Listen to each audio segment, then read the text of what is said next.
A graça e a paz do nosso Senhor e Salvador Jesus Cristo. Deus te abençoe, meu irmão. Deus te abençoe, minha irmã. Que nós tenhamos um dia feliz na presença do Deus vivo e que Ele, assim como fez com Davi, fortaleça a confiança em Deus através dos homens, através daqueles a qual Deus escolhe para nos ajudar em tempos difíceis. Amém? O texto proposto hoje é 1 Samuel capítulo 23, verso 16. Eu vou pegar a partir do verso 15, que está escrito assim: Vendo, pois, Davi que Saul saíra a tirar-lhe a vida, deteve no deserto de Zife, em Oreza. Então se levantou Jontas, filho de Saul, e foi para Davi em Oreza, e lhe fortaleceu a confiança em Deus. Na minha tradução diz, lhe fortaleceu a confiança em Deus. Irmãos, como isso é tremendo da parte de Deus. Como que Deus usa pessoas em momentos, em horas exatas, aonde nós mais precisamos, ou quando a esperança já acabou. Deus usa e levanta homens e mulheres para nos confortar e nos fortalecer a confiança. Irmãos, não se assuste, momentos difíceis nós passaremos. Jesus disse isso: no mundo tereis aflições, mas tende bom ânimo. Eu venci. Eu vejo aqui como que o trabalho de Deus na vida emocional de Davi é tremendo. Deus permite Davi passar por situações de triunfos e agora também de desprezo. Olha para você ver, duas coisas opostas. Davi, quando é chamado por Deus, ele está ali atrás das ovelhas, esquecido, o oitavo filho. Mas a Bíblia diz que Davi é ungido na frente daqueles que o rejeitavam. E eu falo assim, por quê? Porque Deus ele é especialista em pegar aquele que é menor e se transformar em maior. E quando fala em menor, é até bom interessante a gente colocar isso. Há uma lenda, vamos falar assim, de que Davi era pequeno. Porque a Bíblia fala que ele era o menor dos filhos. Mas menor, irmãos, é no sentido que ele era o mais novo, não no sentido de estatura. Exemplo, estou aqui, eu sou o oitavo filho da minha casa. E de estatura eu sou o maior. Mas como assim? Menor, mas ao mesmo tempo maior. Menor no sentido de ser o mais novo. Maior, não sei porquê, Deus quis que eu fosse mais alto do que todos. Resumindo, então às vezes não vai ter um texto escrito, isso eu posso te afirmar categoricamente, não tem um texto escrito que Davi ele tinha baixa estatura, tá? Quando fala que ele era o menor da sua casa, é no sentido que ele era o mais novo. Então, pega Davi, vamos voltar agora para o texto, pega Davi, que era o mais novo da sua casa, ele agora é ungido diante dos seus irmãos, e passa algum tempo, ele vai para onde? Para o palácio real. Irmãos, isso é muito tremendo. Imagine o homem que tem a promessa de ser rei, ele agora está no lugar certo, está ali do lado do rei, aonde ele vai suceder. Então parecia que as coisas estavam caminhando muito bem, mas aí surge um gigante na história. E quando surge esse gigante na história, Davi falou: puxa vida, não é agora que eu vou perder meu reinado, né? Porque quando ele escuta a promessa vai ser que Saul dá para quem matar o gigante, ele fica tipo extasiado. Ele fala: o quê? Minha família vai ser livre de impostos. A, a, a filha do rei vai ser dada como esposa. O rei vai honrar esse homem. Davi falou: opa, é aqui que eu vou estar, é aqui que eu quero receber essa promessa. E aí o que acontece? A história diz que um belo dia esses homens se encontram. E Davi olha para esse homem e diz: você está vindo comigo com espada, com lança, com escudo. Eu, porém, vou contra ti no nome do Senhor, o nome do Senhor dos Exércitos, o Deus dos Exércitos de Israel. Hoje mesmo o Senhor vai te entregar na minha mão. E o que acontece? A Bíblia diz que Davi vence, ou seja, o impossível acontece. Desde esse dia, Saul começa a olhar Davi e fala: quem que é esse garoto? Tanto que ele pergunta a Joabe, se eu não me engano, para perguntar de quem que ele era filho. Saul já sabia que ele tinha sido rejeitado. Só que Saul não sabia quem era o sucessor. E ele já começa a desconfiar que é Davi. Mas aí passa-se mais um tempo, Davi começa então a ser famoso, porque ele peleja as guerras do Senhor e o Senhor vai dando vitória por onde quer que ele passe. E aí o que acontece? Segundo o texto diz, a Bíblia diz que um belo dia volta Saul e volta Davi de batalhas. As mulheres começam a cantar: irmãos, Saul matou seus milhares. Porém, elas falam que Davi matou 10 milhares. Toda vez que eu vejo esse texto, eu leio ele, eu falo, meu Deus, será que essas mulheres foram usadas por Deus? Ou foi usadas pelo cão? Mas nós sabemos que todas as coisas cooperam para o bem. Porque a Bíblia diz que desde esse dia, a partir desse canto, Saul já não olhava Davi com bons olhos. Saul descobriu que ele é o sucessor. Irmãos, eu quero pegar um pouquinho aqui o lado de Saul, para nós não imitarmos isso, para que Deus nos livre disso. Irmão, você entende que Saul, ele sabia que ele estava rejeitado, ele sabia que ele era rejeitado. E quando ele viu aquele que ia assumir o trono, em vez dele aceitar o que Deus decretou, aceitar o que Deus falou, o que ele faz?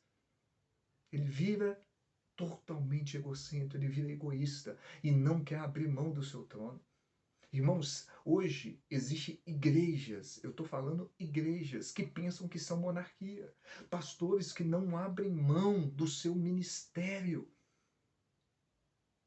por medo de perder o império.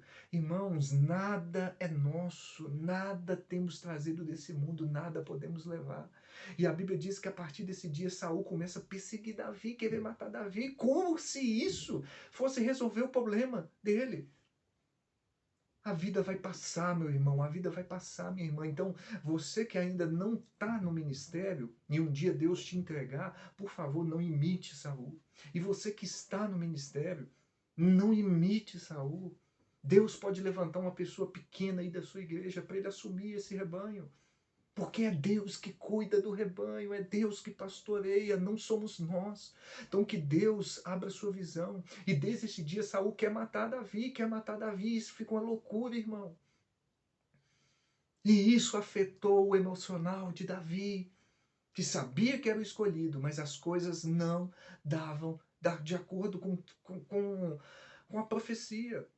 E nós somos pessoas emocionais. E às vezes nós queremos fugir disso. Irmãos, situações das nossas vidas, eu entendo que essas mulheres não foram usadas pelo diabo. Eu entendo que Deus permitiu isso para o emocional de Davi mesmo ser testado e para ele ver que ele é ser humano e que ele precisa da ajuda, do socorro de Deus. Meu irmão, você precisa da ajuda, do socorro de Deus. Nós falhamos, nós erramos, nós pecamos. E se não for a graça, se não for a misericórdia de Deus, nós ficamos prostrados, como muitos já se prostraram e não conseguem mais se levantar, porque confiaram na força do seu próprio braço. Que Deus abra o nosso entendimento para compreender isso. E a Bíblia diz que Saul não queria abrir mão do trono. E a gente sabe o final da história de Saul. O que vai gerar? Um suicídio. O homem pulando sobre a sua própria espada, para não morrer na mão dos filisteus. Mas Saul tem um filho, e pela monarquia, o que acontece? Vem o sucessor, que é Davi. Outra questão que eu vejo muito acontecendo, pessoas achando que igreja é monarquia. Filho assumindo lugar do pai. Irmão, se for a vontade de Deus, glória a Deus. E eu creio que isso vai ser. Mas igreja não é monarquia. E é por isso que as pessoas estão ficando loucas, estão ficando perturbadas por ter posse de cargos. Nada trazemos deste mundo, nada podemos levá-lo. E aí, Saul, com o seu filho, esperando que o seu filho reine, com medo, e sempre falava com Saul, enquanto Davi viver, o seu trono está ameaçado. Jonatas já não pensava dessa forma, porque Jonas tinha a visão de Deus. E Jonas sabia entender a vontade de Deus, que ele não seria rei. Oh, glória a Deus! Que Deus nos faça entender a vontade dele, que é boa, é agradável, é perfeita. Que a nossa mente seja transformada. E é um belo dia, o que Jonas faz? Faz uma aliança com Davi. E aí ele, usado por Deus, ele começa a preservar a vida de Davi. Enquanto Saul quer matar, Jonas quer preservar. Deus vai usar pessoas que você nem imagina. Ou seja, pessoas que, se fosse olhar pela lógica, não poderia te ajudar. Jonatas, se ele fosse uma pessoa egoísta, ele nunca ajudaria Davi. Mas Deus pega ele, Jonatas.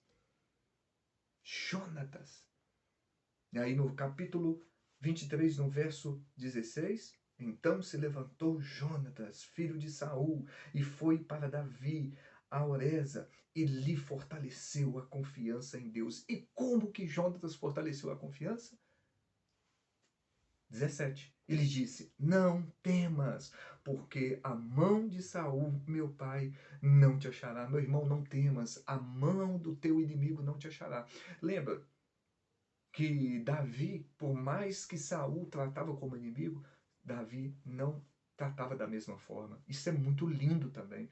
Você entende por que Davi é um homem segundo o coração de Deus? Imagine um homem que quer te matar e Deus te entrega ele na sua mão. No capítulo posterior aqui, no 24, Deus entrega Saul na mão de Davi e Davi não o mata. Por quê? Porque a confiança de Davi estava em Deus. E olha que fala para Davi, não temas, Davi. E por que ele disse para Davi não temer? Porque Davi estava temendo. Tudo foi contra. Toda situação está contra. É totalmente contrária à promessa. E olha o que acontece. Porém, tu reinarás sobre Israel, e eu serei contigo segundo, o que também Saul, meu pai, bem sabe. Você vai reinar. A promessa que Deus fez para a sua vida vai se cumprir. Eu não sei qual foi a promessa que Deus fez na sua vida. Mas se foi Deus, não desanime. Não antecipe. Davi tinha tudo. Por 2 vezes Deus entregou Saul na mão de Davi. Quando ele entrou na caverna, ele estava para aliviar o ventre. E quando ele está ali dormindo. E Davi também tinha oportunidade. E nas 2 vezes Davi poupou a vida. A Bíblia diz que na primeira vez Davi corta a orla do vestido do manto de Saul. A Bíblia diz que ele se sentiu mal por isso. Irmãos, eu vejo esses textos e falo, meu Deus, como eu preciso aprender mais do Senhor. O cara que queria matar Davi, só de cortar a orla, ele se sentiu mal. Que amor é esse, irmão? Que compaixão é essa? Que misericórdia é essa? Vivemos em tempos em que a igreja briga por cargos, pessoas que param de ir na igreja porque não deram oportunidade. Irmãos, que nós iremos nos levantar e pedir a Deus um coração quebrantado, para a nossa visão não estar nas coisas que são simplesmente passageiras. Pastores que não conversam com outros pastores, obreiros que não conversam com obreiros, por causa de cargos, por causa de coisas mesquinhas que aconteceu. E aqui nós estamos vendo Davi sentindo pesar por ter cortado a orla. Ou seja, ele não encostou em Saul. Ele encostou numa veste que a traça come, que o fogo destrói. Que ele se sentiu mal. Irmãos, que a nossa visão venha mudar. Nós, às vezes, estamos escutando ou assistindo muita violência, muita guerra, e isso está dentro de nós, e a gente está estamos sendo pessoas nervosas, pessoas sem paciência, pessoas tratando mal as pessoas sem perceber. Que a mansidão de Cristo esteja sobre nós, que a graça de Cristo esteja sobre nós, que o poder de Cristo esteja sobre nós, que esse vídeo te alcance e te mostre a verdade do Evangelho. E aí a Bíblia diz que Davi ele é fortalecido no Senhor. A confiança de Davi ela cresce no Senhor. Então que Deus possa fazer isso na sua vida, te fortalecer.